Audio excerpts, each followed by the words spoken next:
Hello, I'm Richard. And I'm not Judy. And this is the show that everyone's calling To One Ranger. Well, they're not. They are, they just did.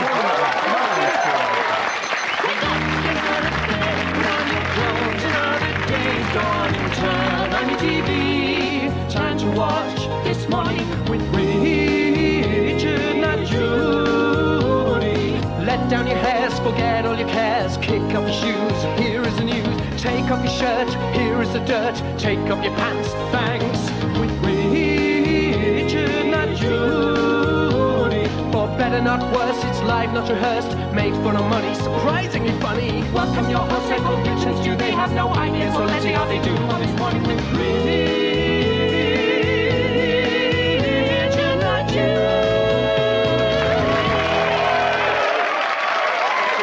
Just sit there nicely and be nice. Right, just play with the game. I'm just going to do this. And then we'll get on with it, okay? All right, don't stop. I'm Stewart Lee. And I'm called Richard Herring, and welcome to the show that absolutely everyone is calling To One Ranger. Yeah, well, they're not, are they? They are, they They're just did it, Stu. You made them do it. I didn't. They said it was spontaneous. Before we start, we had a rather serious complaint about last week's show from the Broadcasting Standards Commission, and the BBC lawyers have told us that we're legally obliged to read out this letter that we received last week. Dear BBC, I am writing to protest in the strongest possible terms about the sketch last week in which I, Anthony Hopkins, a respected Oscar-winning actor, was implied to be harbouring repressed sexual desires for my co-starring actresses. Desires which eventually vented themselves in a most disturbing and perverted way. I deny this completely, and as my good name has been sullied, unless an immediate apology is forthcoming, I shall be forced to seek legal advice. Yours sincerely, Anthony Hopkins. P.S. I am w***ing as I write. It's winking, Stu. Anthony Hopkins is winking as he writs that. It's got a sense of fun behind it all, that's the thing. Will you please welcome on the keyboards Richard Thomas. Musician and actor Richard is 33 years old and lives in rented accommodation near London's fashionable Elephant and Castle. I'll lay off, Stu. Well, you do. On the listings couch, husband and wife information team Joe Unwin and the actor Kevin Eldon.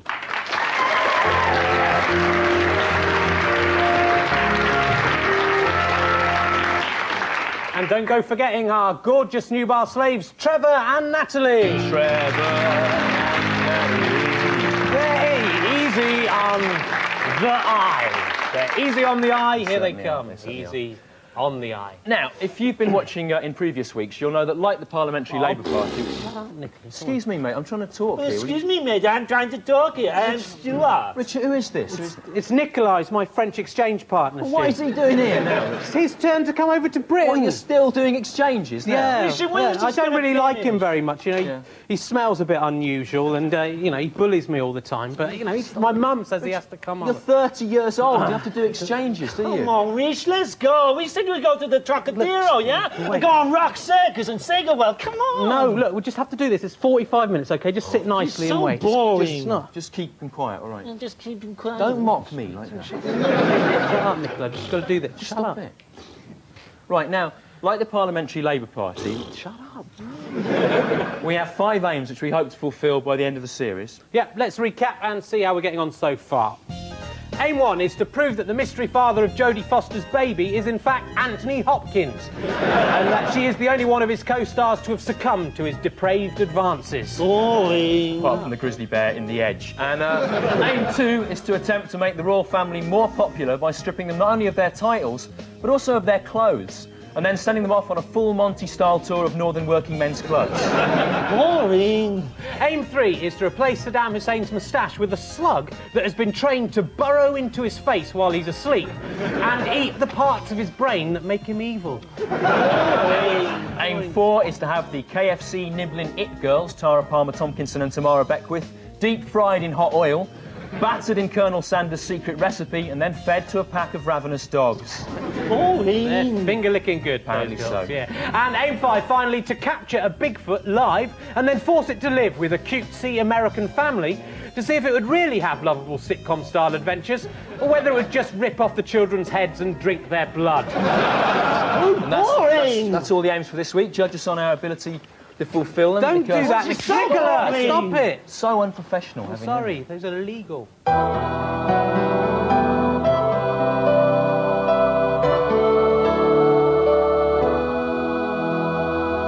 let us eat and drink and be merry, for tomorrow we shall die.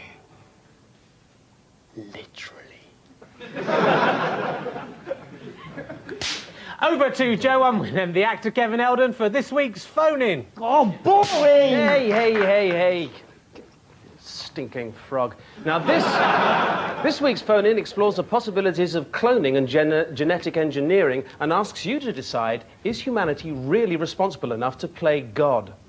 Yes, what kind of choices would you make if the genes of famous people and various animals were left in your hands? So, dial 0891 338801 if you would genetically engineer a hybrid of They Think It's All Over contestant Lee Hurst and a llama. 0891 338801. Dial 0891 338802 if you'd create a monstrous union of Challenge TV's Pat Sharp, a lizard's body and the eye of a fly. 0891 338802. And dial 0891 338803 if you'd fashion a mutant out of the body of Natalie Imbruglia and the head of an ant. 0891 338803. In the name of reason, dial now.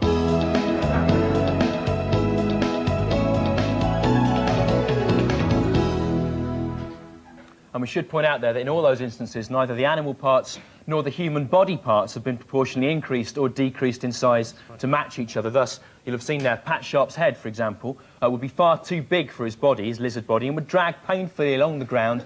And also, Pat wouldn't be able to focus his two very different eyes on any other object at all. I don't know whether that will influence your choice in any way. Presumably under those circumstances, Pat Sharp's TV presenting career would almost certainly be over. Not on Challenge TV, no. No, they're not. I've been looking at the papers. I still can't get over the fact that, you know, old punk rocker Tommy Lee wasn't happy being married to Pamela Anderson. What's going on? Well, he's a classic example, old punk rocker Tommy Lee, of an example of successful men falling into what I call the I could do better syndrome, What's right? that, then? Well, Tommy Lee's looked at Pamela Anderson, he's thought, oh, Baywatch babe, you know, world-class pin-up.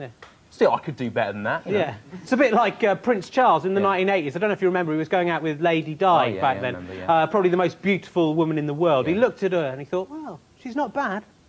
I could do better than that. That's right. So Prince Charles left her and he started going out with a woman who looks like Iggy Pop's arse.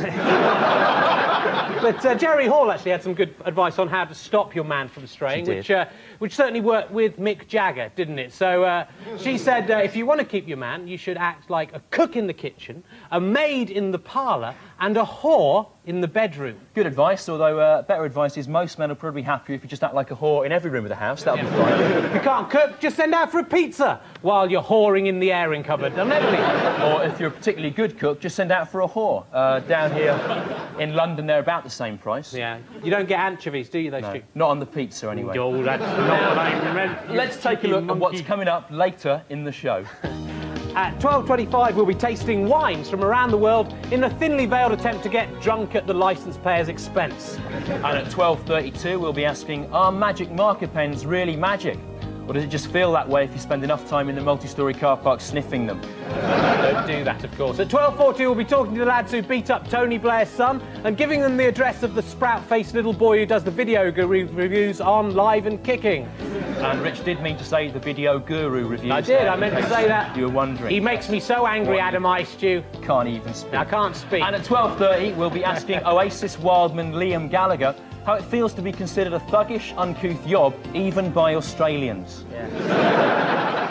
Right, now, last week we asked you to send in your ideas as to what might be in the Millennium Dome as a way of honouring the historic occasion that is. Your Millennium Dome diagrams varied wildly in quality from this detailed and complex image, courtesy of Helen Lee of Wimbledon, which uses colour and glitter to startling effect, to this hurriedly executed doodle from Natalia B. of Wimbledon, which is so simple it seems contemptuous of all representational art and is rubbish. Our favourite one, though, was this one, where there's I don't know if you can see that, there's a large inflatable vagrant representing the spirit of freedom gone wrong. And an exhibit there in which the twin worlds of politics and fairs are combined in the Enoch Powell ball-in-mouth game. And it's artist Jason Richardson, who is 36 years old, but still thought this was worth sending in, is this week's King of the Show! The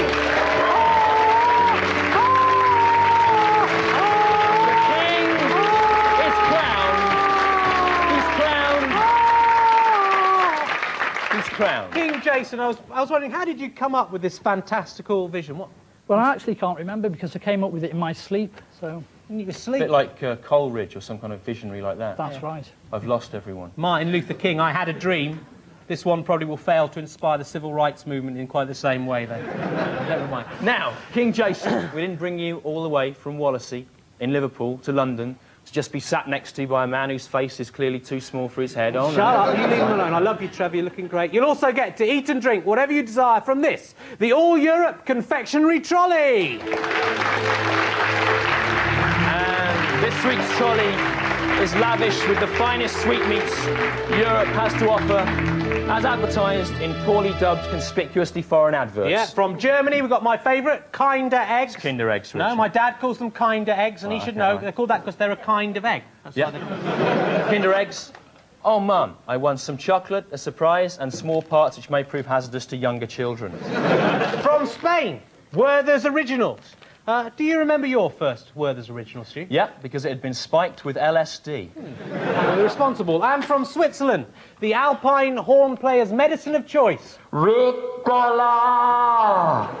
And as ever, from America, a very telling satire of that advert there, Golden Grahams! Yeah, of course, strictly speaking, America isn't a part of Europe, although most of the people that live there have so little idea of geography that it may as well be. Graham's there, I notice, are still bearing the advertising slogan, can you handle the taste? Can you handle the taste, Stu? No, because taste is a metaphysical concept and thus cannot be handled. Boycott Nestle on philosophical grounds alone. And let's see if our king, for all his royal might, can handle the taste of Golden Grahams. Eat them! Eat the Grahams! Eat the Golden Eat Grahams! the Grahams! Force them Eat into them! his kingly mouth! Eat the Grahams! Oh, it doesn't look good! Oh, can you handle the taste? No, they're foul. They're foul. The king has spoken.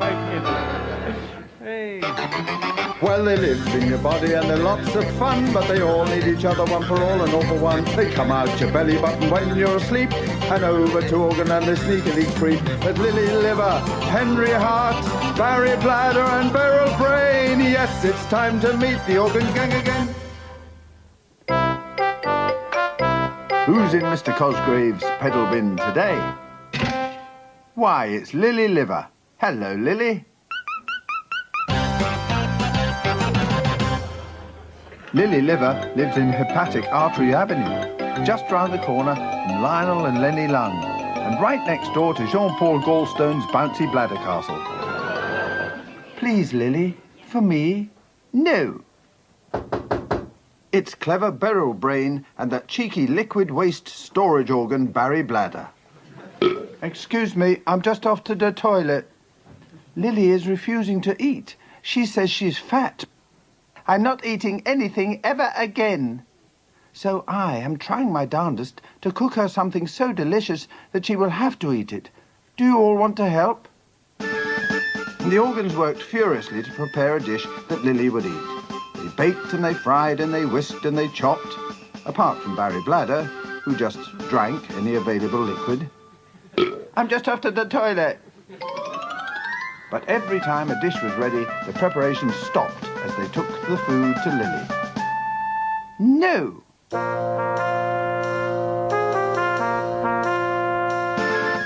They baked and they fried and they whisked and they chopped, apart from Barry Bladder, who had found some vinegar in a cupboard. I'm just off to the toilet. Until the next dish was ready. No, I don't want it.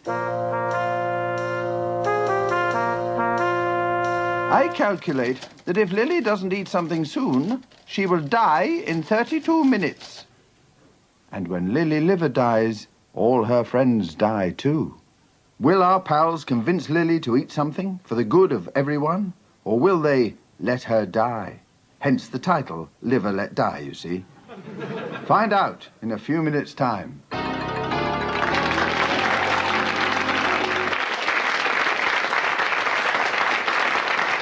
The organ gang.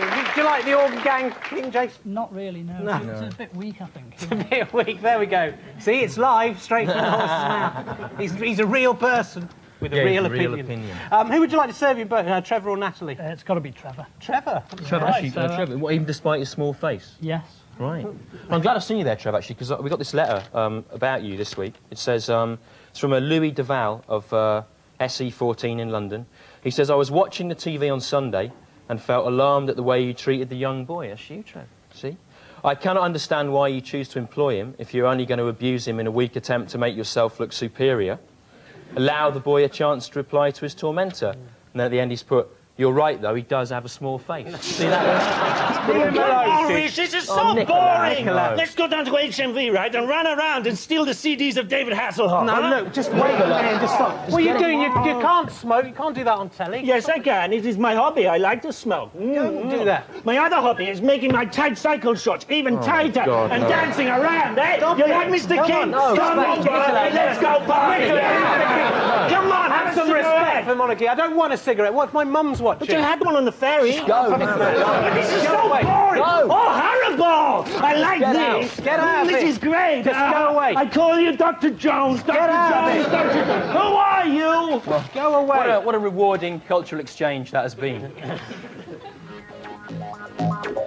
Like all mothers, Mother Nature is a whore who will entertain the most obviously unsuitable stranger from off the street, bringing them into your home and saying they're your uncle, leaving you confused without any real father figure to rely on. Hi, I'm Greg Evigan, and this is When Insects Attack. This week, a spider. Yeah, well, I just come back from playing football in the park, you know, Sunday morning. I felt sticky, so I decided to wash myself in the shower in the water. And that was when it happened.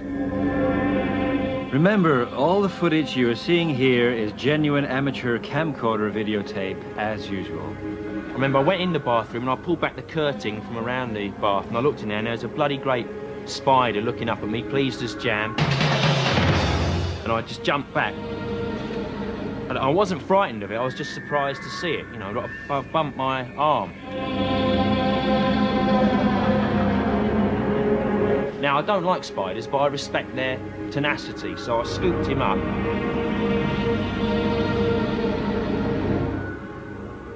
And little fella, you know, and I took him out, just chucked him away in the street like that. My arm hurt afterwards, though, for a bit. Well, Ian will be thinking twice before he tries to wash himself after sport again, however sticky he feels. Now, before you snatch up your pens, I know that technically speaking a spider isn't an insect, but an arachnid. But I think broadly speaking they're the same thing, okay? Ian Crochur's aching arm is a constant reminder to him of what can happen when insects or arachnids attack. If you have any home video footage of people being attacked by insects, please send it in. It would be good if the things attacking people in the videos were strictly speaking insects. I mean, just because we've had a spider on the show, don't start thinking you can send in footage of dogs or otters or giraffes. I'm Greg Evigan. Goodbye. I made this.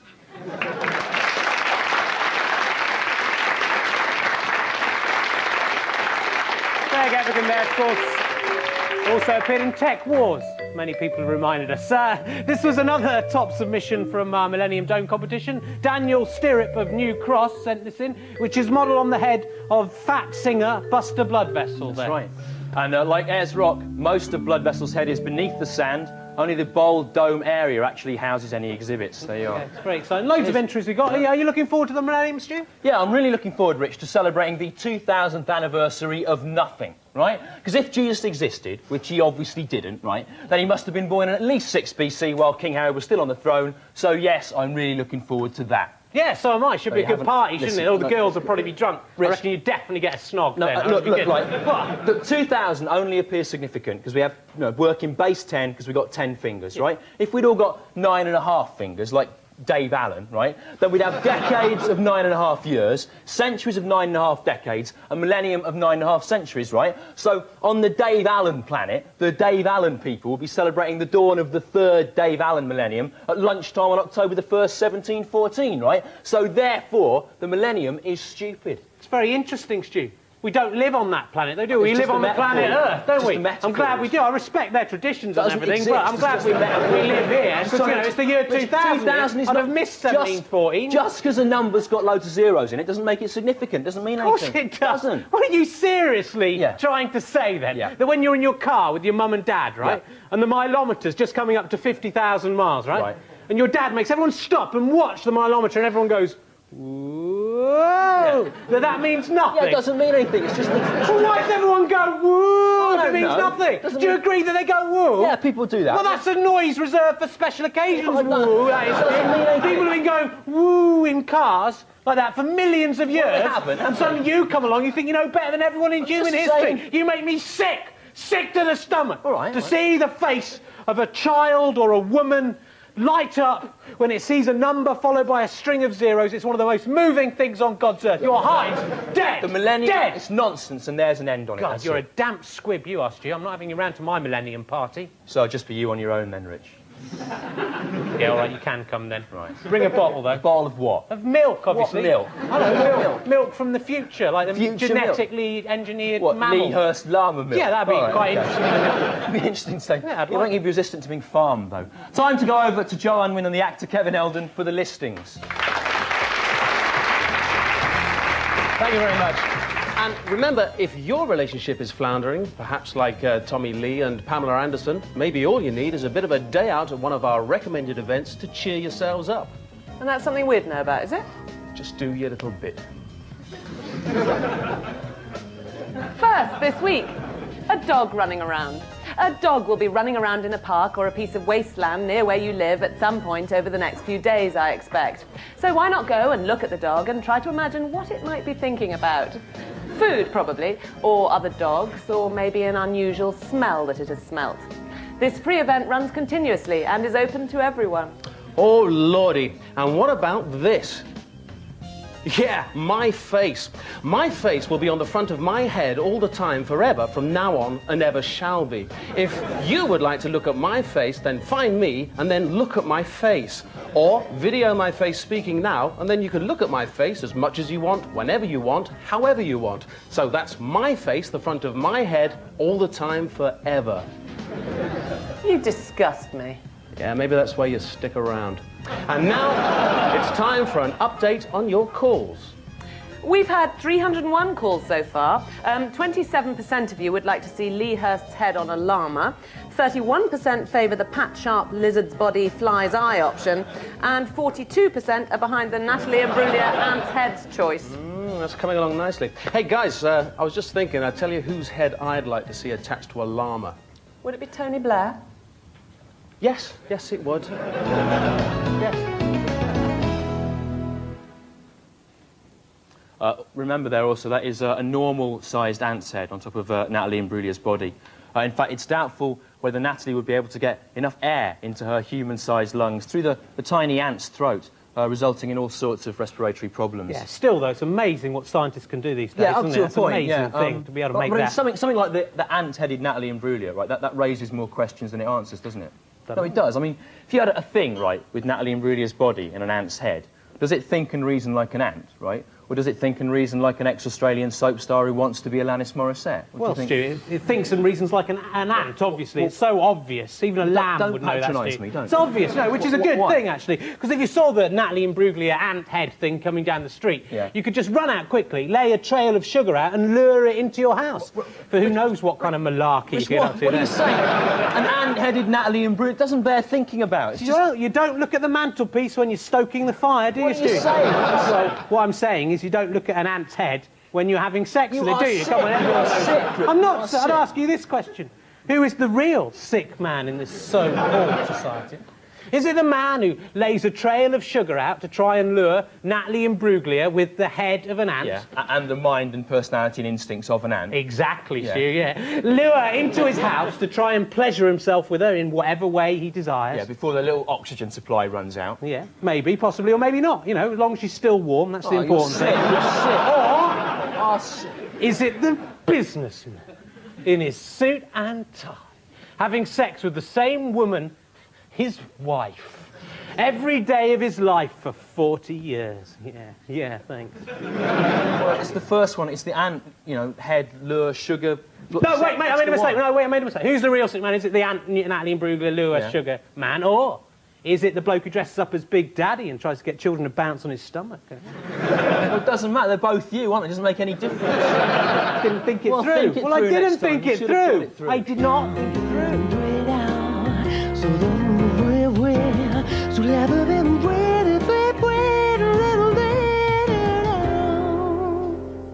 No, I've told you. I want 500 words on why Ben Elton is more sexist than Benny Hill, and I want it now. The best thing about being the editor of Britain's Riot's most ironic magazine is being able to keep Britain's Riot's and most ironic journalists on their toes. Oh, before I start, I should just say that Ned, darling Ned Shering, has asked me to send one of you along to be on weekends this Saturday. Yeah, I fancy a crack at that. Telling the toffs where to stick it. No. Do bear in mind that I am looking for someone. I mean, I don't even want to be on weekends or whatever it's called. You know, I think if Sasha chose me, I'd actually physically be sick. You know, having said that, you know, if you told her I said that, she'd probably choose me just to spite me. So don't go telling her, all right? No. All right.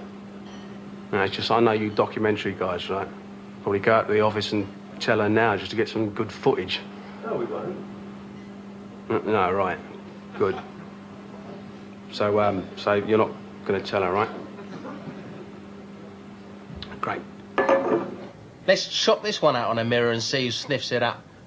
The Mr. Men. Oh, yeah, Mr. Men. I love them. They're great. It's been done already, Tony. Mr. Men has been done already by Roger Hargreaves. I know they were good, though, weren't they, Simon? I like the Just red the one Mr. Men. best. The politically correct Mr. Men. Ah. What was he called? Mr. Summit. He had a little hat on. So, blue hat. instead of Mr. Small, we have Mr. Vertically Challenged. Squiggle or Instead something. of Mr. Fat, we have Mr. Size Challenged. Mr. Wiggle. And instead of Mr. Homosexual, we have Mr. Heterosexually Challenged. Mr. Heterosexually Challenged, yeah. I've already called Kipper up to do the drawings on that one. It's a stupid idea. Mr. Wiggly Worm or something? No, there isn't a Mr. Fat, is there? Or a Mr. Homosexual. Doing satires of political correctness is a hackneyed 10-year-old idea. For that kind of barefaced cheek, I should either sack you on the spot or promote you to deputy editor. But I'm not going to do either. You didn't expect that. I expected it. You didn't. I did, actually. I did not. What I am going to do is suggest that you go along to represent us on weekends on Saturday. All right. Mr. Tickle, that was it with his arms. He used to tickle people. That's how he got his name. You know, it's only a bit of radio. I've always said radio is where you begin and end your career. I hate radio. I hate everyone who's on it, including myself. Yeah, I can see from your face you didn't expect me to say that, but I did. I think it's true as well. Hello and welcome to Weekends. I'm Ned Shering, the meat on the I bone. can't believe it's Simon's on. I can't believe it's all I knows on the radio. Who is perhaps better known as the Stoat, erstwhile columnist of the Ironic Review. What have you got for us this week, I wonder? Well, Ned, I've got a story about the Mr. Men. The politically correct Mr. Men. So, instead of Mr. Small, I've come up with Mr. Vertically Challenged. And he's a single-parent lesbian. He lives not with Mr. Grumpy, like you'd expect, no, Mr. Sad. Mr. Seasonally affected... Tony, that's Ben now.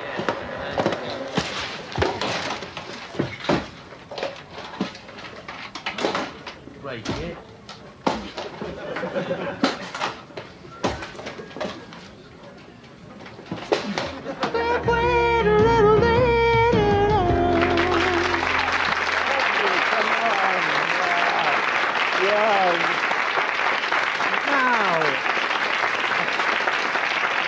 We've all been curious about something. I love you. Some You love station in our me. life. Yeah, you love me. Yeah, I love you. What's Yeah. going? Yeah, I love you. Kiss me.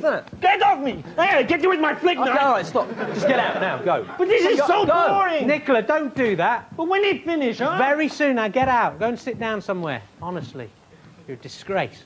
Anyway, will you please welcome the Curious Orange?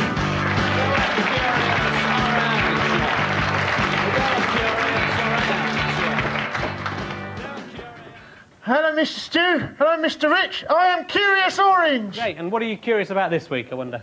Well, this week, Mr. Rich, I'm a bit curious about this conundrum. Why do men have nipples? I mean, what's that all about? I'm very curious to know why that should be. Well, yeah, I think I can answer this one for you. See, it's all due to the development of the fetus in the womb. I mean, men can't lactate, can they? So why do they have nipples? Well, if you listen, I'm trying to explain to you why the reason is, okay? So every human being is based on a little template that grows in the womb, and it's only about week 13 that fetus starts to grow. So, you know... Yeah, but why do men have nipples? I mean, they're just useless, aren't they? Look, are you really curious about this? Or you're not listening, are you? You know, are you curious or not?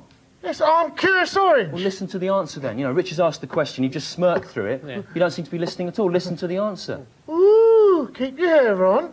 Just strikes me strange that men have nipples. I just thought it was funny. Well, it doesn't matter if it's funny, does it? You know, are you the curious orange or are you the bad observational comedy orange? What? I'm Curious Orange. Right. Just listen to the answer then, okay? So it's all to do with this template from which either a male or female child can grow. And so that takes 13 weeks before the thing gets decided. Will you stop doing that and just listen, right? And then that's why men have nipples, because nipples exist on the template. Don't do that.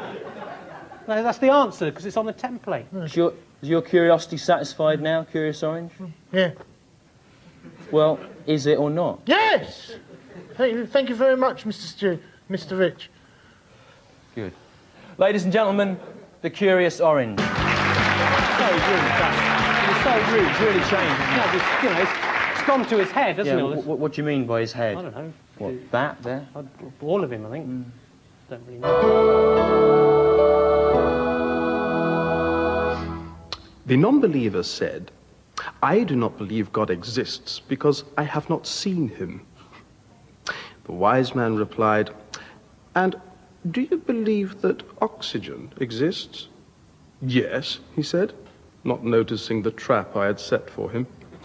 "And yet," I concluded, "you have not seen oxygen, have you?" "No," he said, "but scientists have through very strong microscopes or something." "Oh, my poor fool," I responded, "that is different." And although he tried to pretend otherwise, the mote fell from his eyes, and he believed.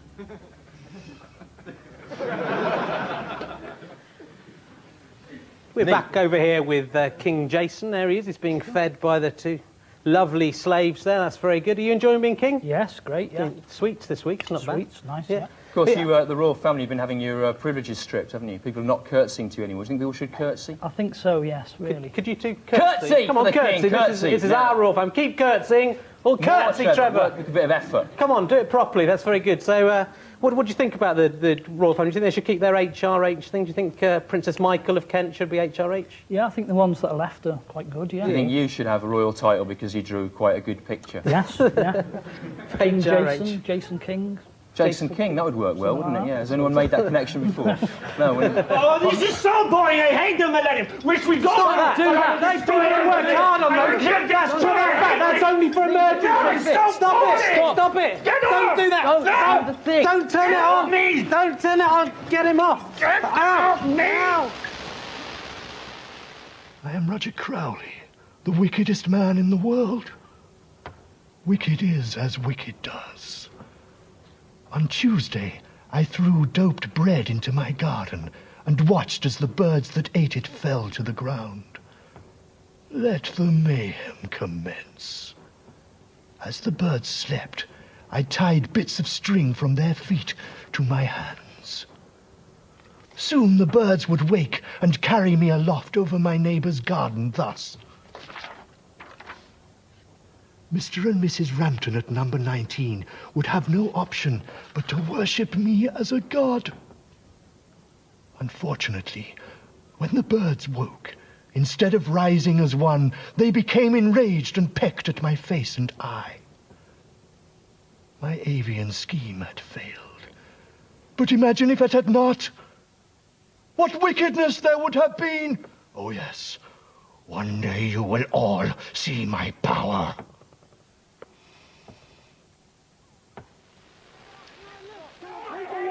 I hate him!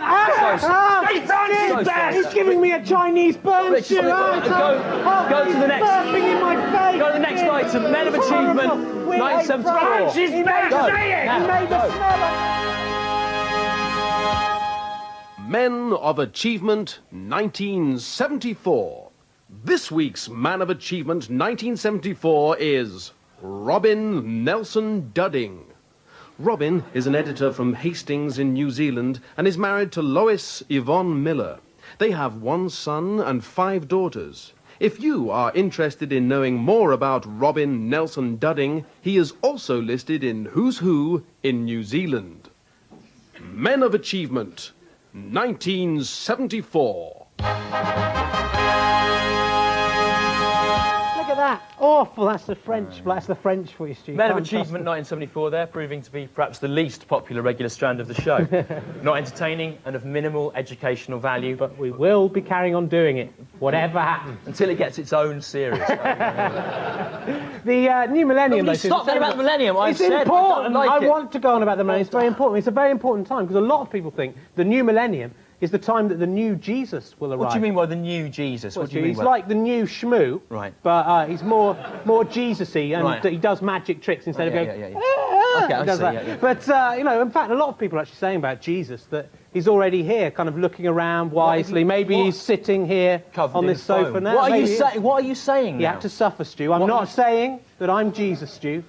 That is for other people to say. Rich, you can't keep suggesting you're God's representative on Earth. Stu, God is my father, who Art Garfunkel believes in as well, so he must be real. You are not. You are not. You don't look. You don't look anything like Jesus, do you? My poor fool, my poor lamb. It's not do you not see? Not an what? For it is written, Stu, they will not recognise him when he comes. You didn't recognise me, so I must be Jesus. Yeah, I did recognise you. Quid pro quo. It works out. No, remember this morning when someone with a high-voiced Spanish accent tried to ring you up and sell you an orthopaedic bed, remember? Yeah. Hello, Mr. Lee. Do you want to buy an orthopaedic bed? I am Spanish.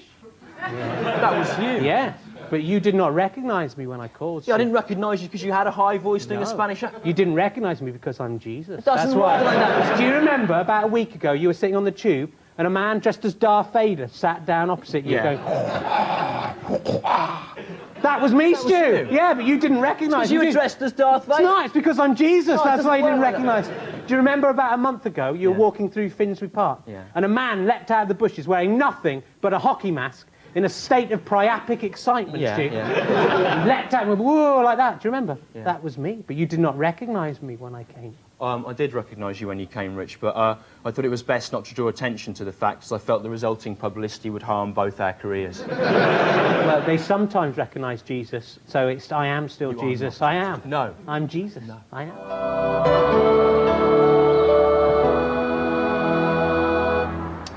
Muslims, you are wrong, and I am right. So come on. Join our lot. Hey! We're going to have a quick look at the week's papers. I saw today that Paul Simon's musical closed in New York. You must be annoyed about it. He's one of your heroes. No, I hate him now, Stu. I'm glad. He's an evil, disgusting man. Why? He has unnatural desires towards animals. He's unnatural. Towards animals? He does. He's disgusting. Everyone knows it, Stu. He sang about it in his song in The Boxer, he said, asking only workman's wages. I came looking for a job, but I got no offers. Just to come on from the horse on 7th Avenue. Doesn't say horse, Rich. And then he declares it. I say, I do declare there were times I was so lonesome I took some comfort there. You've misheard He's sick. How could he do that? He's a sick man, honestly. He's like Catherine the Great. He's not like Catherine the Great, Rich. You've misheard again. Nearly a minute out of mishearing a simple song there. They found. Did you see that they found water on the moon? Yeah, they did. Yeah. And that means we can go further into space, right? And Rick Tomlinson of the Space Frontier Foundation said, "This shows the moon is a stepping stone. If God had wanted us to go into space, he or she would have given us a moon, and they did." Yeah. Well, God obviously didn't want us to go into space that much, doesn't he? Or he'd have made the water a bit easier to find. Yeah. Or if he'd really wanted us to go into space, he could have just made us emerge from the moon with kind of fuel canisters attached to our heads, powerful enough to shoot our infant bodies out beyond the ozone layer. Oh, if he really, really wanted us to go into space, right? He could have just made us born in outer space, couldn't he? Yeah. In space, in there, that would have worked. Do you like the organ gang, Ben? No, it's boring. Ben, who's this Ben character? From Planet Mirror. All right. It's time to meet the organ gang again. Welcome back. Lily Liver still isn't eating, and our organy chums don't know what to do about it. Well, said Barry, I remember seeing an episode of Mr. Ben once that wasn't dissimilar to this scenario. No, this is different to that. No, it isn't. Even the trumpet music was the same.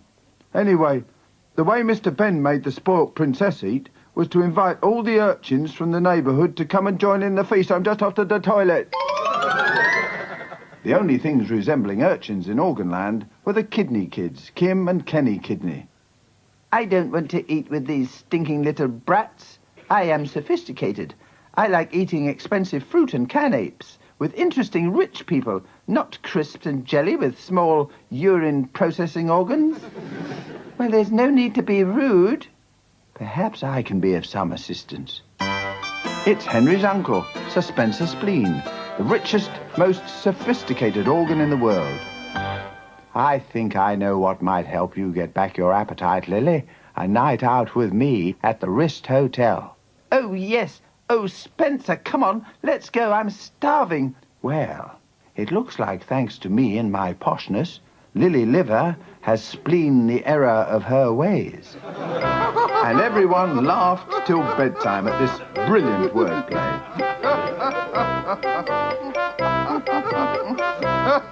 Except Henry, who was a bit sad that, after all his efforts to impress Lily, he had been cuckolded by a spleen in a top hat. So, did the Wrist Hotel live up to your expectations, Lily? But it was nice of Henry to go to all that trouble to make you all that food. So, I suppose what we've learned is that, given the choice, girls will choose blokes with money every time. And are more likely to get them if they are dangerously thin. Goodbye, Lily.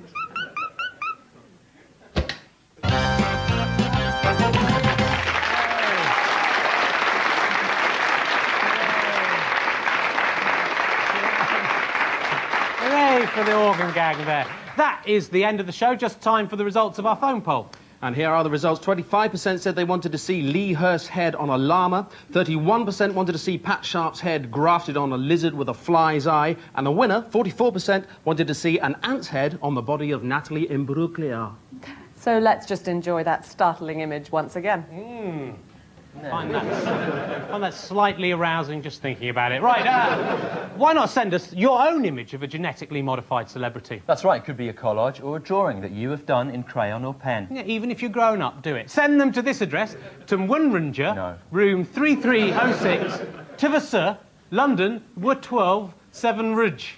By Thursday, please. And the best one will be the king of the show here in London town, next week. I'm going to just say about that, don't email pictures to us, because our computer isn't actually good enough to translate them, so don't do that. Send them through the post. Yeah, you can email us, though, if you want to ask us about anything, or visit our website on that address there that should be up now. Anyway, stand up, put on your Church of England hats, and let's close with this week's hymn, Oh, Jesus, I have promised. Oh, no, why do we have to sing a hymn? Hymns are boring. Let's sing Europop. We always do it. We always do it. No, I hate English. It's so bumming crap. Okay, all right. Europop, Do what you want if it'll make you happy. Okay, we sing the greatest hit of all Europe. Opus's big song, Life is Life. You know it? Life is life. La, la, la, la. Life is life. La, la, la, la. Life is life. La, la, la, la. Life is life, la la la la la. When we know